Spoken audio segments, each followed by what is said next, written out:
So last year we were able to keep 24 kids out of foster care in Yamhill County because of the Safe Families Volunteer Program. Wow. That is significant. Do you have enough volunteers there?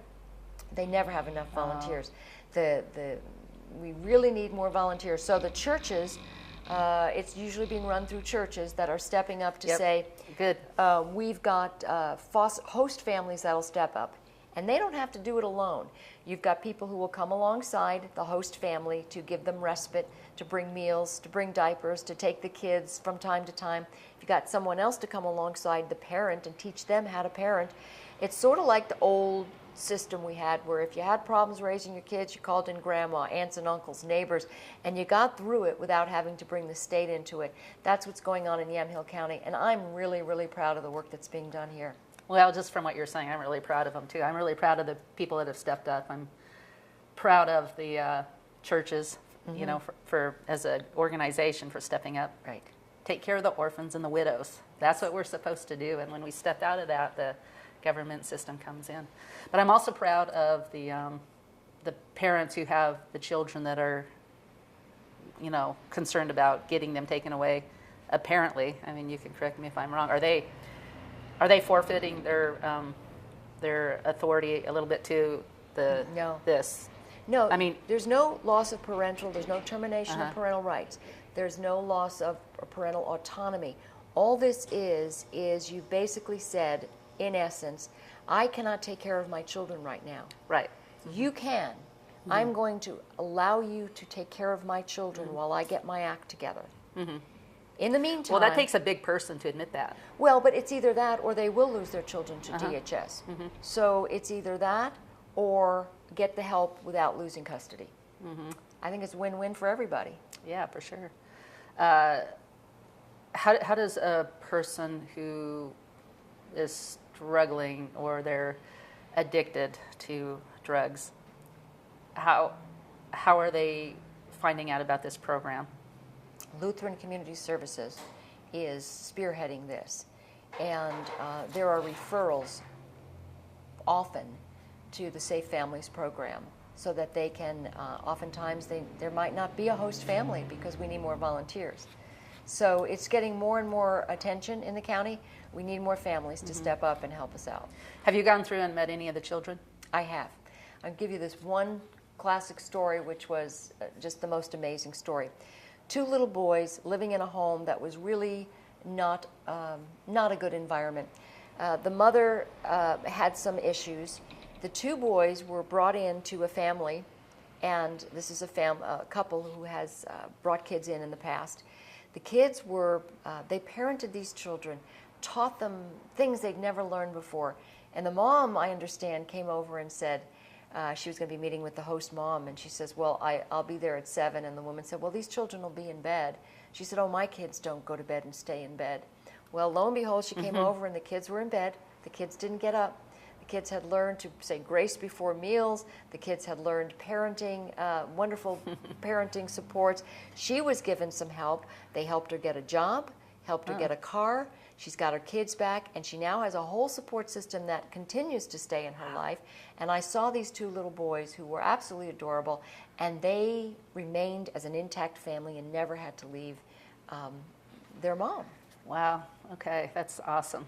You know, I'll share a classic story the other way around where the parent gets divorced, is frustrated, forfeits the kids to the foster care system. The kids grow up different areas, but abused in some areas. Other areas, maybe not abused, but just obviously not having that connection with the family anymore that they used to have. So very, very alone and introverted. Sure. And then they grow up adults, drug abused and on the system and in jail. Yeah. That's the alternative. And it's just because kids, you know, I grew up with my mom, didn't have a dad. That was hard enough just having a single parent home. But I can't imagine had my mom or the system pulled me away and, you know, threw me in with a family and just put me in the system without that unconditional love. So, and I would imagine you would feel the same way. Well, I So- think that we all have to personalize it. You know, we might think the foster care system is something that doesn't affect us, but juvenile detention is full of children who are either in the foster care system or are headed that way. Yeah. We've got, our jails are full of children who, you know, I used to say, when I first began this job, I used to say, you know, what's wrong with you? Now I say, what happened to you? Because there is not one person in our jails or juvenile detention that got there because they said, I want to grow up to be an addict or a criminal. Something happened along the way. They're what they're calling adverse childhood experiences. Really, that's just, you know, technical talk for, you know what, if you got a messed up childhood and nobody comes along to love you and let you know you have worth, you're going to grow up to have significant problems that involve criminality, and that doesn't do our society or our community any good. So it's in all our best interest to come alongside these kids now. Exactly. Have you heard any stories? Because I have. By the way, I've had experience with the foster care system, and it was positive. I just want to say that there's hardworking people there, Very much so. and I want to give kudos to them. And you know, so my personal experience has been very good, but from what I have seen and what I've heard, it's been a nightmare. Have you heard of situations where the police and the DHS are kind of collaborating against somebody, maybe a personal vendetta against somebody they didn't like, and they use their kids, put their kids in the middle of it? I've heard, I had one foster and adoptive mother say to me at a meeting we had with judges and DHS leaders, she said, I'm getting out of this because it's not a question of if you'll get a finding of abuse and neglect, but when. If you get crosswise with the system, making Yeah, complaints, that's it. doing things like that, it is, as she said, not a question of if, but when. They became so fearful of not only losing their foster children, the adopted children they had, and their biological children, that these are people taking in kids that nobody else had any interest in, and they were concerned. And it's unfortunate that we're not supporting them. That's the backbone of our system. Yeah. We're not supporting them. We're, in many cases, terrorizing them. That's not to say we don't have dedicated DHS caseworkers. That's not to say that I mean, our foster parents are working in the trenches doing work. I always say, you wouldn't want these kids living in your zip code, much less down the hall from you in your spare bedroom. So we've got to give supports to the people who are taking the most broken children and raising them in their homes. Yeah, yeah. I also met a woman. She had a foster son, and they were very close. They were very, very bonded, and the boy was very excited and trying to encourage his foster mom to get married, and she was going to adopt him, and because for him, she was going to definitely start thinking about marriage. And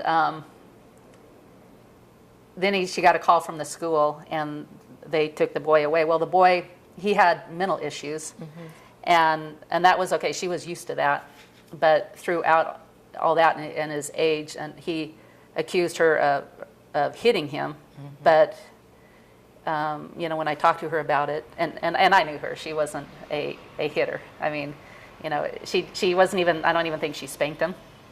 But it was kind of part of the thing where sometimes he'd get attention, so he would say things. And then, you know, by that point, he was already in the middle and had DHS involved.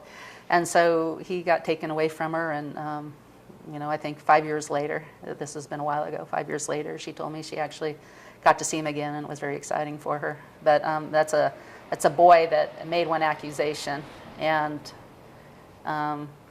she couldn't get away from it. So that was that example. Happens all the time. Yeah. Foster parents are concerned about allegations of abuse that are, and then you have to prove a negative. So Yeah, exactly. It's not a perfect system. Yeah. And foster care is really the last place we want our kids to wind up. Yep. So Lutheran Community Services and everybody, I think churches could, or just Christians, or just anybody could come and get Sign involved. up. Sign up and Bring someone to your church to talk about it. I've gone to a number of different churches to see all the people getting involved and meeting the volunteers, and they're doing some amazing work. and they need a lot more volunteers. A so lot more. So how many? We've got kids on waiting lists right now. Wow, okay. So if we had more parents waiting, host families waiting. That would be better. Well, when there was a child, and usually the need is immediate, Uh-huh. so they'll send out an email saying we've got a 2-year-old who needs a place to live while his father goes in for surgery, or something like that. Where does a child go when there's no other family around? Yeah. Where does a child go when it doesn't have to get to the place of foster care? If we could stopgap, just keep them in a holding pattern and support them until such time as parents can get back on their feet. Yeah. Okay, great. Yeah. Well, thank you for what you're doing there, and I hope it all works out. And Secretary of State Dennis Richardson, are you working with him? Secretary of State did a wonderful, wonderful audit that showed that there are some very deep concerns in DHS, Department of Health and Human Services, Child Welfare. It's been going on forever. It's being covered up, and he brought out some points that we hope, and this is not something just money can fix.